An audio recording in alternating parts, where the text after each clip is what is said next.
అందరికీ నమస్తే అండి. ఆర్టీపీఎస్లో అంటే ఈ థర్మల్ విద్యుత్ పవర్ కేంద్రం దగ్గర ఈ ఫ్లై యాష్ బూడిద గురించి గత వారం రోజుల నుంచి కూడా జమ్మలమడుగు ఎమ్మెల్యే ఆదినారాయణ రెడ్డి గారికి అండ్ తాడిపత్రి మాజీ ఎమ్మెల్యే తాడిపత్రి మున్సిపల్ చైర్మన్ జేసీ ప్రభాకర్ రెడ్డి గారి వర్గానికి జరుగుతున్న వైరం మనందరికీ తెలుసు. జేసీ ప్రభాకర్ రెడ్డి గారేమో ఈ కంపెనీతో నాకు ఒప్పందం ఉంది, నేను లోకల్లో సిమెంట్ ఫ్యాక్టరీలకు ఇచ్చుకోవాలి, ఖచ్చితంగా అక్కడ బూడిద మొత్తం నాకే కావాలి అని ఆయన.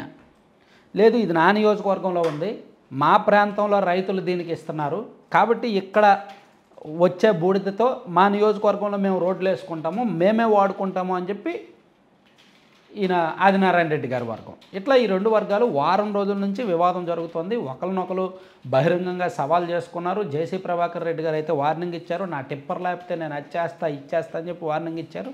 ఇదంతా కూడా చాలా పెద్ద వ్యవహారం, సాదాసీదా వ్యవహారం అయితే కాదు. వందల కొద్ది టిప్పర్లు తిరుగుతాయన్నమాట. నేను మామూలుగా విజయవాడలో చాలా చిన్న స్థాయిలో ఉంది కదా, రోజుకి 10-15 తిరుగుతాయేమో అనుకున్నాను, కానీ ఈ రాయలసీమలో ఈ ప్రాంతంలో చాలా తిరుగుతాయి.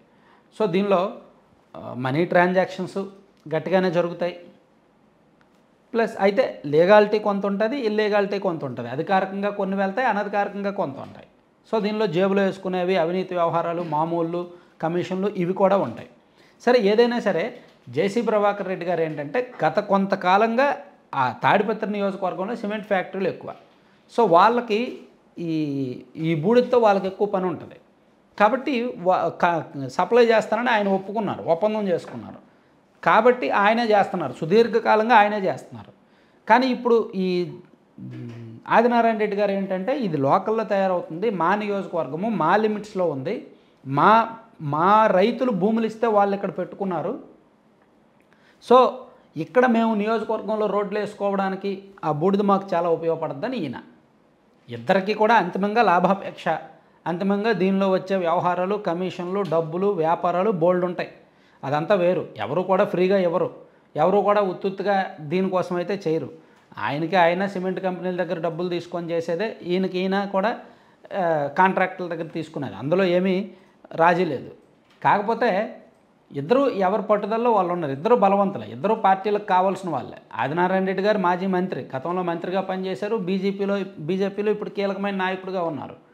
ఈవెన్ ఆయన టీడీపీకి కూడా కావాల్సిన వ్యక్తి, గతంలో టీడీపీలో కూడా పనిచేశారు కీలకంగా. జేసీ ప్రభాకర్ రెడ్డి గారు కూడా చాలా స్ట్రాంగ్ లీడర్, మొండి, ఎవరి మాట వినే రకం కాదు. సో అందుకే చివరికి అక్కడ పోలీసులు ట్రై చేశారు, ఆ జిల్లా ఎమ్మెల్యేలు ట్రై చేశారు, ఆ జిల్లా మినిస్టర్లు ట్రై చేశారు, అందరూ ట్రై చేసినా ఇద్దరు కూడా మాట వినట్లేదు. వినకపోయేసరికి వ్యవహారం చంద్రబాబు గారి వరకు వచ్చింది. ఈరోజు చంద్రబాబు గారు వాళ్ళని పిలిపించారు, అటు ప్రభాకర్ రెడ్డి గారిని ఇటు ఆదినారాయణ రెడ్డి గారిని ఇద్దరిని పిలిపించారు. ప్రభాకర్ రెడ్డి గారు రాలా, ఆదినారాయణ రెడ్డి గారు వచ్చారు. సో అక్కడే సమస్య, ప్రభాకర్ రెడ్డి గారితో సమస్య అదే. నేను ఎవరి మాట విన్నాను, నాకు కావాల్సిందే అనే టైపు ఆయన. సో చివరికి సీఎం గారు పిలిచినా రావాలి కదా, మేబీ ఆరోగ్యం బాగాలేదు, ఫీవర్ వచ్చిందో అందుకే రాలేను అని కబురు పెట్టారంట.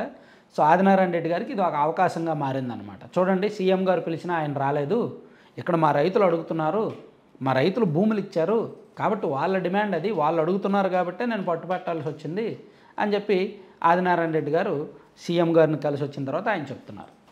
సో మొత్తానికి ఈ బూడిద వివాదం చాలా పెద్ద రాజకీయ వ్యవహారమే.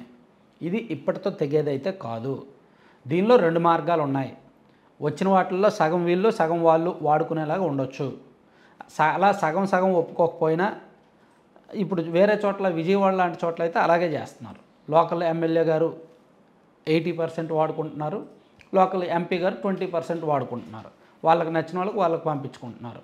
చాలా చోట్ల అలాగే జరుగుతుంది. కాకపోతే ఇక్కడ లోకల్ నాన్ లోకల్ ఇష్యూ కంటే అక్కడ ఎవరి వ్యాపారాలు, ఎవరి ప్రయోజనాలు వాళ్ళకి ముఖ్యమయ్యాయి అన్నమాట.